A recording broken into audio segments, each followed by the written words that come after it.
사진과 추억. 우리가 항일무장투쟁을 하면서 처음으로 사진을 찍은 것은 장백현의 지향계 등판이었던 것 같다. 군민연합대회가 끝날 무렵에 여러 덕무들이 세계 부대가 함께 만난 기념으로 사진을 찍자고 하였다. 마침 사사에 사진기가 있었다.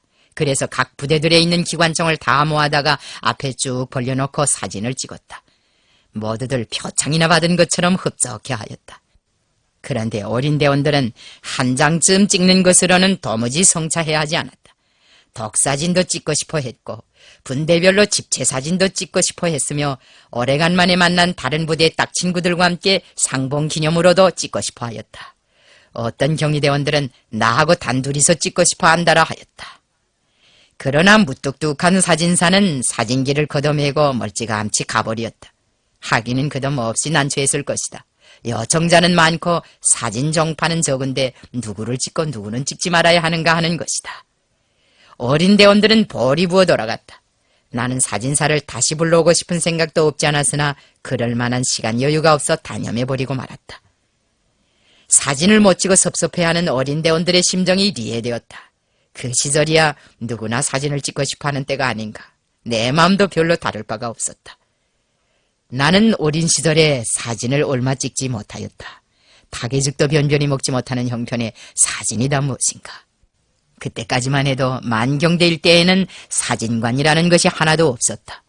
사진을 한 장 찍자면 30리나 되는 평양 성안이나 뺑대거리에 가야 했다. 간혹 성안의 사진사들이 세 다리 사진기를 메고 시 주변에 나와 돈벌이를 할 때도 있었지만 만경대 같은 외진 불악까지는 오지 않고 칠걸 같은 데 왔다가 돌아가곤 하였다. 내가 아주 어렸을 때인데 한 번은 할아버지가 나에게 용돈으로 5전을 준 적이 있었다. 난생 처음 돈이 생긴 김에 30리길을 걸어 평양 성안으로 갔다. 나는 성안의 번창한 풍경에 넋을 빼앗겼다. 도로 양옆의 가게방들과 장마당들에는 진귀한 물건들이 가득했다. 광주리 장사꾼들의 사그려 소리에 귀가 멍멍해질 지경이었다. 그렇지만 나는 사진관을 향해 발길을 돌렸다. 사진을 찍고 싶은 생각이 앞섰던 것이다. 그러나 오전을 쥐고 사진을 찍으려고 한 것은 천진난만한 생각이었다. 신식 옷을 쭉 뽑아 입은 신사숙녀들이 줄락고 앞에 서서 종이돈을 벌컥거리는 것을 보고서야 비로소 못 올 때를 왔다는 생각이 들었다. 그래서 황황히 사진관에서 나와버렸다. 오전으로 문명의 맛을 보겠다는 것은 어림도 없는 망상이었다. 그날 내가 사진관을 떠나면서 느낀 것은 온 세상이 돈에 짓눌려 꺼져내리는 것 같은 환각이었다. 내 자신도 그 무게에 눌려 숨이 가빠지는 것 같았다. 그 후부터 나는 성안으로 들어갈 때마다 사진관을 외면하였다. 길림 시절에도 사진관은 될수록 담을 쌓고 살았다. 영화관에 가는 일은 있어도 사진관은 넘겨다보지 않았다. 길림 육문중학교에는 부잣집 자식들이 많았다. 그들은 유흥가나 음식점, 공원 같은 데를 늘 풍청거리며 돌아다녔다. 식도락이나 유흥우리에 돈을 물쓰듯 하는 그들의 풍족한 소비생활은 나를 아연케 하였다. 어머니가 분전을 모아 마련하여 보내어주는 학비로는 겨우 월사금이나 물 수 있는 형편에 있던 나에게 있어서 제일 괴로운 순간은 그들이 사진관이나 식당으로 가자고 하면서 내 팔을 잡아끌 때였다. 그럴 때마다 나는 적당한 구실을 붙여가면서 그들의 정을 밀막아 버리곤 하였다. 한 번은 어머니한테서 송금 통지서와 함께 이런 편지가 왔다.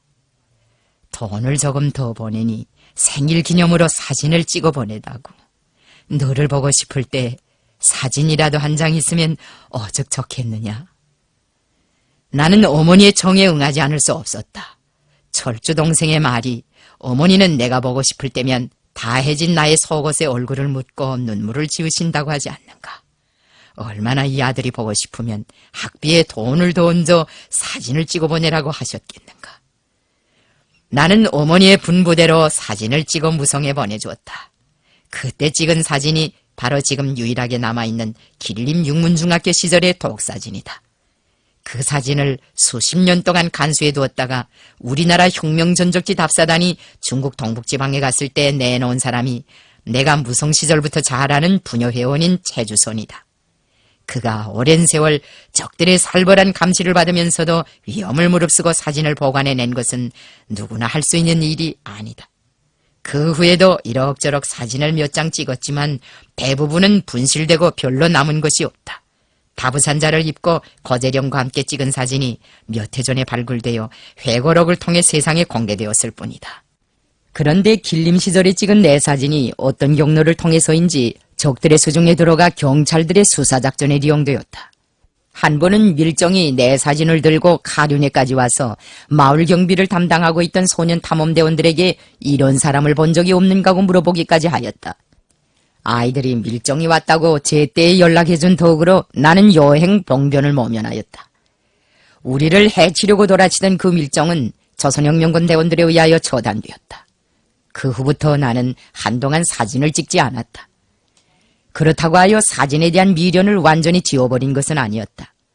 때없이 이루어지는 상봉과 리별, 경사 이런 것에 맞다들면 사진으로 남겨 두고두고 추억하고 싶은 생각이 들곤 하였다. 나의 지하 활동과 유격대 생활에는 사진으로 찍어둘 만한 극적인 것이 많았다. 유격고 시절에도 인상 깊은 광경들이 많았다. 그러나 그 중에 어느 한 장면도 사진으로 남기지 못하였다. 그때로서는 어쩔 수 없었다. 그때 우리는 누구나 앞날을 위하여 어떤 기념물이나 상징적인 증거물 같은 것을 남길 생각은 하지 못하였다. 투쟁이 간관되다가 시급하고 중대한 과제들이 연달아 들이닥치다 보니 색다른 것에 대해서는 생각할 경황이 없었다. 하지만 절에고도에 떨어져도 인생은 인생이라는데 유격대 생활이라고 하여 너상 메마르게만 살라는 법이 없지 않은가. 어린 대원들이 사진을 더 찍고 싶어하는 광경을 보면서 나는 큰 충격을 받았다. 사사에는 사진기가 있는데 내가 데리고 다니는 부대에 사진기가 없다는 사실이 우선 나로 하여금 자기를 반성해보지 않을 수 없게 하였다.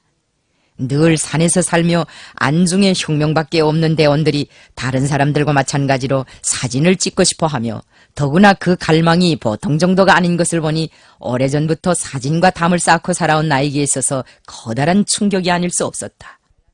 그날 나는 숙소에 돌아와서 몇몇 지휘관들에게 어린 대원들이 사진을 찍고 싶어 사사의 사진사를 따라다니면서 시중을 들어주던데 우리도 사진기가 한 대 있기는 있어야겠다는 말을 하였다. 그저 지나가는 말로 한마디 했는데 그 말이 놀라운 효과를 나타내었다. 우리가 장백을 떠나 림강현 육도구 미령에 가 있을 때인 1937년 여름이었다. 하루는 장백에서 지하공작을 하던 지태환이 미령에 나타나 사업보고를 하다가 뜻밖에도 사진기를 구해왔다는 말을 하였다. 그때 나는 얼마나 기뻤던지 모른다. 지태환이 구해왔다는 사진기는 사사동무들이 가지고 다니는 것과 꼭 같은 캬비네형 삼각대 사진기였다.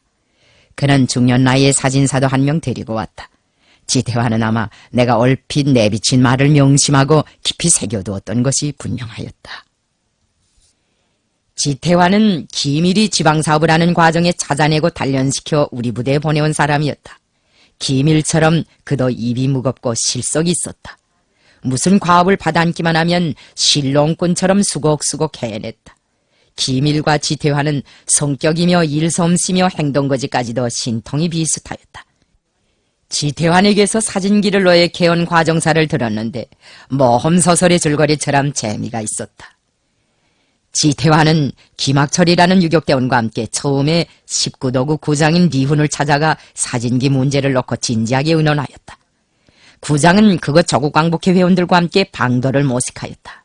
그러던 중 하루는 리훈이 지태환을 찾아와 주민들의 거민증을 내고 주민등록을 하는 데 쓸 사진을 찍으려고 20도구 경찰분서에 사진기 한 대를 가져다 놓았다는 정보를 전해주었다. 그 사진기를 슬쩍 빼내올 수만 있다면 유격대에서도 요긴하게 쓸 수 있고 주민등록 노름도 그만큼 지연시킬 수 있으니 꼭 먹고 알먹기라는 것이었다. 일제는 동만에서 실시해온 집단부락 제도와 중세기적인 보갑제도를 소간도에서도 강행하려 하였다. 그래서 호구조사도 하고 증명사진 촬영 노름도 벌리었다. 적들은 그 밖에도 통행, 체류, 통행허가증, 물품 구매 허가증까지 만들어가지고 인민들을 옴짝달싹 못하게 하려고 하였다. 15살부터 65살에 이르는 사람은 거민증과 통행허가증이 없이는 거주도 통행도 할 수 없었고 물품 구매 허가증이 없이는 식량이나 천, 지하적 같은 것도 마음대로 살 수 없었다. 그런 증명서가 없이 상품을 산 것이 드러나는 경우에는 통비분자로 몰아 다짜고짜로 묶고 갔다. 그런데 경계가 사무만 경찰분소 마당에 있는 사진기를 어떻게 빼내겠는가 하는 것이 문제였다. 지태환과 리훈은 장시간 이 말을 맞대고 묘책을 토론하였다. 다음 날 리훈은 크게 낭패한 기색으로 20도구 경찰분소장 앞에 나타나 이제는 애가 타서 구장 노릇도 못해 먹겠다고 투덜거리었다. 농군들이라는 것이 무식하다 보니 경찰분소에 가면 사진을 찍어준다고 귀에 못이 박히게 말하는데도 믿지 않고 구장만 나타나면 포도대장을 만난 것만치나 무서워 벌벌 떨기만 하니 맥이 빠져서 못해 먹겠다고 하였다. 분소장은 그 말을 듣고 입만 쩝쩝 다시었다. 유지들은 또 유지들대로 잔뜩 비틀어져 있수다. 19도구 106월 안에 수백여 세대를 20도구까지 끌고 가서 사진을 찍느라면 가을이 다 갈 텐데 나달거지는 집어치우고 사진이나 씹어먹으라는 가고 다들 삿대질이니 이거 참 어떻게 했으면 좋겠는지 모르겠수다. 리훈은 이런 말을 하고 나서 의자에 털썩 주저앉았다. 구장도 참 답답해. 분소에 와서 성사질을 하면 난들로 어떻게 하라는 건가? 대책이야 구장이 세워야지 무슨 방도가 없겠소? 리훈이 기다린 것은 분소장의 마지막 말이었다. 그는 한참 동안 머리를 쥐어짜는 척 하다가 이렇게 말했다. 여기 경찰분소는 백성들이 무서워하고 19도구에서 거리가 너무 먼 것도 사실입니다. 차라리 19도구에 사는 리정수리네 집이 어떻습니까? 그 집 마당이 널찍해서 사진을 찍기는 명당입죠. 리정술은 적들의 주구였다. 경찰들과 관리들이 가면 술 대접을 극진하게 해주어서 구실을 만들어서라도 가고 싶어하는 것이었다. 분소장은 명안이라고 하면서 리훈의 제의를 지지하였다. 이렇게 되어 사진기는 경계가 엄한 20도구 경찰분서로부터 리정수리네 집 마당으로 옮겨졌고 19도구 주민들도 그 마당에 모이게 되었다. 분소장 역시 순사들을 데리고 리정수리네 집으로 향하였다. 리정술이 순사들을 위해 주안상을 차린 것은 두말할 것도 없다. 분소장은 순사 한 사람을 마당에 세워두고 술상에 마주 앉았다. 얼마 후에는 망을 보던 순사까지 술판에 끼어들었다. 경찰들이 술에 취해서 법석 떠들어댈 때 마을의 지하조 직원이 방문을 와닥닥 열어제끼며 비적들이 사진기를 들어간다고 소리쳤다. 비적들이 앞산 뒷산이 누렇게 깔렸다고 그가 엄살을 떠는 바람에 분소장은 사색이 되어 권총을 꺼내들었다. 그리고는 제법 벌격해 나갈 태세를 취하였다. 술 기운의 덕으로 생겨난 만영이었다. 리훈은 분소장을 제지시키었다. 비적이 한두 명도 아닌데 혼자서 무슨 수로 당한다고 그럽니까? 몸을 보존해야죠. 죽은 종숭이 산 개만 못하다는데. 그는 분소장을 뒤우란으로 끌고 나가 무작정 돼지우리에 밀어놓고 북대기를 씌워주었다. 다른 순사들도 재간껏 몸을 숨겼다. 그 사이에 유격대원들은 촬영 현장에 나타나 사진을 찍으려 온 주민들에게 선동연설을 한바탕 한 다음 사진기를 메고 유유히 사라졌다. 사진기 공작에 동원되었던 대원이 이런 이야기를 재미나게 들려주어서 나는 눈물이 나게 웃어보았다. 대한비족 상황에 관한 건과 해산사건 판결서라는 일제 비밀문건에는 이런 내용의 기록이 있다. 서포도구에 이르러 주민 100명을 모으고 촬영 중에 1시 30분경 권총 휴대의 김일성 일대로 인정되는 사람들이 나타나 사진사에 대하여 무슨 목적으로 사진을 찍는가, 당신은 사진사로 생활함으로 도와주면 도로 보내겠으니 사진기만 내라고 하고 사진기와 정판 한 타수를 빼앗아갔다. 정판이란 지금의 사진 필름 같은 것이다. 구식 사진기에서는 필름 대신 유리 정판을 썼다. 그러고 보면 지태환이 김학철, 리훈과 함께 우리의 서원을 훌륭히 풀어준 셈이었다. 지태환이 족구에서 데려온 사진사의 이름은 한계삼이라고 하였다. 유격대에서는 그를 리인환이라고 불렀다. 그는 나이가 40살이 다 되어 오는 사람이었다. 키가 큰 데다가 힘이 장사여서 유격대 생활이는 제격이었다. 나는 사진 기술을 배워두었다가 필요할 때면 직접 대원들의 사진을 찍어주기로 결심하였다. 그래서 사진사에게서 개별적으로 사진수를 익히었다. 리인환은 내가 사진수를 진지하게 대하자 왜 이런 하찮은 일에 시간을 내는가고 묻기까지 하였다. 그는 촬영할 때 화폭을 예술적으로 잡는 방법이며 정판을 감광시키는 요리도 가르쳐 주었는데 아주 친절하고 까근까근하였다. 리인화는 내가 누구라는 것을 안 다음부터는 자기 속을 다 털어놓았다. 그가 한 말 가운데서 지금까지도 인상 깊게 남아있는 것은 버섯꿰미에 대한 이야기였다. 그는 우리 부대에 오자마자 버섯꿰미라는 것부터 찾았다고 하였다. 버섯꿰미란 무엇인가고 물으니 귀를 베어 말린 것이라고 대답하였다. 리인환의 말에 의하면 적들은 혁명군이 사람을 잡으면 귀를 베어 버섯꿰미처럼 꿰서 말린다고 선전한다는 것이었다. 뿐만 아니라 일제는 산하에 각종 분과를 거느린 선무반이라는 모략단체까지 조직해가지고 다니면서 유격대는 얼굴이 빨갛고 뿌리도 얻은 식인종들이라고 선전하는데 자기도 얼마 전까지는 그런 말을 고지 들었느라고 하였다. 리종수린의 마당에 유격대가 나타났을 때 나는 간이 콩알만해서 검정보자기를 뒤집어 쓴 채 와들와들 떨었습니다. 이제는 죽었구나 하고 귀부터 움켜쥐었습니다.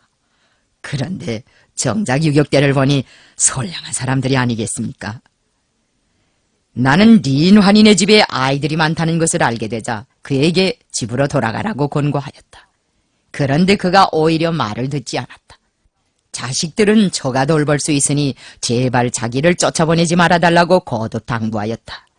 그 결심이 하도 진실하고 드팀이 없으므로 나는 리인환을 유격대에 입대시키었다. 새 군복을 입히자 어찌나 좋아하는지 옆에서 보기에도 흐뭇하였다. 육과성 전투와 자신주 전투가 있은 다음 우리는 부대의 많은 노동자들을 받아들이고 신입대원들로 여러 개의 분대를 조직하였다. 그중 한 분대의 분대장을 리인환이 하였다. 그는 입대 후 유격대원들의 사진을 많이 찍었다. 리인환은 현상액을 가지고 다니면서 사진을 찍는 족족 현상하곤 하였다. 그가 싸움도 잘하였기 때문에 대원들은 누구나 다 그를 존대하고 아끼고 사랑하였다. 한 번은 사진사가 독감으로 들어누운 적이 있었다. 우리는 그를 정성껏 치료해 주었다. 그가 잠잘 때에는 저마다 속옷을 벗어 여러 겹으로 덮어주었다. 나도 덮개를 그의 머리에 둘러주고 곁에 앉아 책을 읽으면서 밤샘을 하였다. 잠을 깬 사진사는 내 손을 부여잡고 저 같은 게 무엇이 대단해서 이러는가고 이 은혜를 어떻게 갚는가고 하면서 눈물을 흘렸다. 사진사는 우리와 생활하는 과정에 난생 처음 사람 대접도 받고 참 인생이 무엇인지도 알았다고 하면서 외놈들의 모습이 되어 밥을 얻어먹는 것보다 유격대에서 풀뿌리를 삼킬 망정 하루를 살아도 가슴을 피우고 사람답게 사는 것이 더 좋다고 하였다. 한 번은 사진사가 내 앞에 사진기를 마주 세우고 나의 옷차림을 깐깐히 손질해주면서 말하였다. 오늘은 제 소원을 풀게 해주십시오. 장군님의 독사진을 찍으려고 합니다. 그는 나의 사진을 찍어 직접 국내에 가지고 들어가 동포들 속에 전하겠다고 하였다.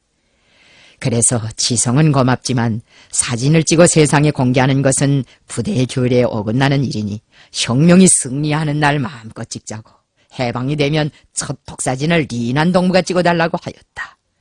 그 말에 사진사는 울면서 웃었다. 나는 그런 미묘한 웃음을 처음으로 보았다. 그 모습이 지금도 눈앞에 삼삼하다. 소알바룡 회의 후 대부대 활동으로부터 소부대 활동으로 넘어갈 때 우리는 또다시 리인환에게 집으로 돌아갈 것을 권고하였다. 그러나 그는 부대에 그냥 남아서 싸우다가 애석하게도 전사하였다. 나는 지금도 사진을 찍을 때면 리인환이 구식 사진기를 메고 사진을 찍자고 하면서 내 앞에 다가와 초점을 맞추는 것 같은 환각을 가끔 느끼곤 한다. 리인환은 희생되었으나 그가 찍은 사진들 중에서 몇 장은 그래도 기적적으로 역사에 남았다. 우리가 림강현 오도금 일영에서 찍은 사진과 올기강 요역에서 여대원들이 찍은 사진도 그가 찍고 현상한 것이었다. 오도금 일영에서 찍은 집체 사진은 국내 공작에 나갔던 김주현 서부대의 귀환을 기념하여 찍은 것이었다. 그날의 사진은 내가 찍어주려고 하였는데 경위대원들이 같이 찍자고 그냥 저러는 데다가 리인환도 샤타를 자기가 눌러주겠으니 같이 찍으라고 등을 밀었다. 그래서 하는 수 없이 변장을 할 때 쓰고 다니던 검은 태안경을 낀 채로 그들과 함께 사진을 찍었다. 나와 리인환이 찍은 사진들 가운데서 대부분은 아수하게도 소실되거나 분실되었다. 적들은 사진을 입수하기만 하면 그것을 우리를 지명수배하기 위한 모략에 써먹었다. 나와 우리 경위대원들이 보관하고 있던 사진들은 림수산이 토벌대를 끌고 황구령 미령에 달려들었을 때 없어졌다. 수십 년의 세월이 흐른 뒤 우리는 그 사진들 중 일부를 과거 만주국의 고위 경찰관이었던 가토 도요다카라는 일본 사람이 가지고 있다는 것을 알게 되었다. 그는 자기가 우리의 사진 석장을 가지고 있었는데 한 장은 잃어버리고 두 장만 있다고 하면서 그것을 공개하였다. 가토 도요다카는 만주국 경찰 중요 사진 문헌자료 집성이라는 글에서 신비로운 항일영웅 김일성이란 제목으로 이렇게 썼다. 김일성 및 중국 공산당 간부에 대한 수배 사진은 무엇보다도 현물로서 현실적 의의를 충분히 가지는 극히 중요하고 희소한 것이다. 그는 당시 토벌대원이 사진 뒷면에 남긴 김일성 부대 본부원 일동이라는 필초까지 사진 옆에 옮겨 소개하였다. 그 덕에 역사의 진실이 생생한 화폭으로 세상에 나타났다. 거기에는 막이나 야인 같은 스산한 비적이 아니라 대원 지휘관들을 막론하고 똑같은 군복을 입은 혁명군대의 면모가 사실 그대로 반영되어 있는 것이다. 우리의 대원들과 지휘관들 중에는 사진 한 장 남기지 못하고 전사한 동무들이 수없이 많다. 지금은 사정이 다르다. 전사자가 나면 군공에 따라 표창도 하고 고향에 부고도 보내어 사회적 관심을 모은다. 그러나 항일전쟁 당시에는 희생자가 나도 부고를 보낼 수가 없었고 이름 석자를 새긴 묘비도 세워줄 수 없었다. 적이 항시적으로 달려드는 정황에서 눈무덤이나 돌무덤을 쌓아주거나 그렇게도 할 겨를이 없으면 서울까지를 덮어주고 총총히 떠날 때도 있었다. 전사한 대원들을 안장할 때면 그 불같은 청춘을 황야에 묻어버리는 것이 너무도 기가 막혀 한 줌의 흙이 바위돌처럼 무거웠다. 한 장의 사진도 없이 그렇게 가버린 열사들이 그 얼마이던가. 희생된 전우들과 헤어지는 것도 옳지 않았지만 산 사람들과의 생리별도 뻐근하였다. 그런데 사진이라도 한 장 찍어 서로 교환했더라면 얼마나 좋았겠는가. 제일 견디기 어려운 것은 여대원들이 그 꽃 같은 모습을 한 장의 사진에도 남기지 못하고 희생되는 것이었다. 그런 여대원들이 피를 물고 쓰러질 때 우리의 가슴은 천갈래 만갈래로 찢어지는 것 같았다. 그들이 세상에 남기고 간 것이란 배낭 하나밖에 없었다. 그 속에 있는 것은 조선 지도에 무궁화를 수놓은 자그마한 수예품뿐이었다. 그 수예품을 시신 위에 얹고 거기에 한 줌 두 줌 흙을 뿌릴 때 어느 장사의 손인들 떨리지 않겠는가. 세월은 너무도 많은 것을 마사버리고 희석화하여 망각 속에 묻어버린다. 기쁘던 일도 슬프던 일도 날이 가고 달이 가고 해가 가면 흐려지고 멀어진다고 한다. 그러나 내 경우는 꼭 그런 것 같지도 않다. 나는 희생된 전우들 한 사람 한 사람을 도저히 잊을 수 없다. 떠나간 사람도 보내는 사람도 그렇듯 소금이 일게 한을 품었던 탓일까. 내 기억 속에는 그들의 모습이 수백 수천 장의 또렷한 청사진으로 남아있다. 세월이 흐르면 사진도 색이 낡고 기억도 희미해지기 마련이건만 그들의 모습만은 어인일인지 세월이 갈수록 더 생생하게 살아올라 나의 시몬을 거머잡는다. 어떤 사람들은 대성산의 혁명 열사능을 꾸릴 때 기념비를 웅건하게 잘 세우고 거기에 투사들의 이름을 새기자는 의견도 내놓았다. 그러나 나는 열사들의 모습을 세워주고 싶었다. 항일 영웅들의 개성적인 모습을 재생시켜 후대들과 만나게 해주고 싶었다. 그런데 대부분의 투사들은 사진 한 장 남기지 못하고 희생된 사람들이었다. 결국 내가 조각가들에게 그 투사들의 모습을 하나하나 설명해 주어 원형을 재생시키도록 하였다. 일제가 취급한 해산 사건에 대한 자료집을 보니 거기에 여러 투사들의 사진이 나 있었다. 고리키가 말하기를 가난한 사람의 사진은 그가 법을 위반했을 때나 신문에 난다고 하였던 것 같은데 우리의 투사들도 적세를 차고서야 처음이자 마지막으로 되는 사진을 남겼던 것이다. 우리가 항일혁명 시절의 모습을 몇 장이나마 남길 수 있었던 것은 지태환이 사진기를 공작해온 덕이었다. 그런데 지태환 자신은 사진기 앞에 나선 적이 없었다. 견결하고 섬씨 있는 지하정치공작원이었던 그는 해산사건 때 체포되면서 적들의 문건에 비로소 사진을 남겼다. 지태환은 버승에 묶이운 채 사진을 찍히웠는데 분통이 어린 얼굴을 외로 돌린 채 날카로운 시선을 땅에 받고 있었다. 자부심이 남달리 강한 그 사나이의 심장이 얼마나 원한으로 끌어올랐겠는가. 그는 사형 선고를 받고도 태어나였다. 지태환은 나는 일제놈들에게서 핏값을 다 받아냈다.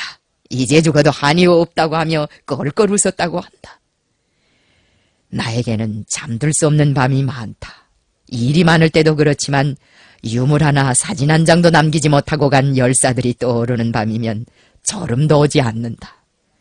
아마도 그 때문에 나는 나이가 많아지면서 사진을 찍는 것을 소홀히 여기지 않게 된 것 같다. 공장이나 농촌에 나가면 근로자들이나 아녀자들과도 찍고 초소에 나가면 인민군 군인들과도 찍는다. 어느 해인가는 연풍고등중학교에 들렸다가 반나절이나 학생들의 사진을 찍어주었다. 지금은 제도가 좋아서 사람과 직업에 층하가 없고 누구나 공훈을 세우면 영예도 누리고 많은 사람의 갈채도 받는다. 그리고 어디에 가나 다채롭고 풍성한 문화생활을 즐길 수 있다. 노동 속에서 솟아나는 춤과 노래가 명절의 광장과 축전 무대에 옮겨지고 불야성을 이루는 밤거리와 공원에는 행복한 사람들이 끝없이 흐른다.